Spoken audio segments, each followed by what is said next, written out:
नमस्कार शेतकरी मित्रांनो, आपण 4 एकर कांदे केले होते टोटल. त्यापैकी 2 एकर रेन पाईप केले होते आणि 2 एकर आपण फ्लोच्या भरणीवर केले होते. तर आपण या व्हिडिओमध्ये या दोन्ही प्लॉटमधला फरक पाहणार आहोत. व्हिडिओ आवडल्यास लाईक आणि फॉलो नक्की करा व व्हिडिओ पूर्ण बघा. आपल्या दोन्ही पण प्लॉटचं शेड्यूल सारखंच होतं, स्प्रेचं आणि खताचं.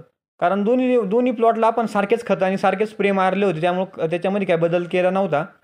मला पहिला फरक असा जाणवला, फ्लोच्या भरण्यामध्ये एकसारखं पाणी बसतं, प्लॉट पण एकसारखा बसतो. आणि रेन पाईपावर काय होतं, सगळं व्होल्टेजवर डिपेंड असतं. मोटर पाणी किती मारते, कसं मारते, नाही का. रेन पाईपावर जर कांदे केले ना, पाणी बरेच झंझट नाही राहत. हाच त्याचा एक फायदा आहे बरं का. पण त्याचे तोटे जादा आहे, कारण त्याचे तोटे शेवटच्या महिन्यामध्ये आपल्याला कळतात. ज्या टायमाला आपल्या कांद्यात दांड तयार होतो ना, ते दांडात पाणी जातं. रेन पाईपाचं कसं आहे, पाणी वरून पडतं ना, त्याच्यामुळे काय होतं, कांदा उघडा पडतो. कांदा उघडा पडल्यामुळे त्याचा कलर डाऊन होतो. मला माझ्या दोन्ही प्लॉटमध्ये असा फरक आढळला, का रेन पाईपावरच्या कांद्याला पत्तीचं प्रमाण कमी होतं, म्हणजे कमी पत्ती होती. आणि फ्लोचं पाणी आपण जे भरलं ना, त्या कांद्याला पत्ती जादा होती. आणि मार्केटला जेव्हा गेलो तेव्हा पण मला असा फरक आढळला, का रेन पाईपावरचा कांदा पत्ती सोडायचा आणि फ्लोची भरणीवाला कांदा आहे ना, तो पत्ती सोडत नव्हता आणि कडक पण होता. तर मित्रांनो, हा माझा स्वतःचा अनुभव आहे रेन पाईपावरचा आणि फ्लोच्या भरण्यावरचा. तुम्हाला काय वाटतं कमेंट करून नक्की सांगा आणि माझा व्हिडिओ आवडल्यास लाईक आणि फॉलो नक्की करा.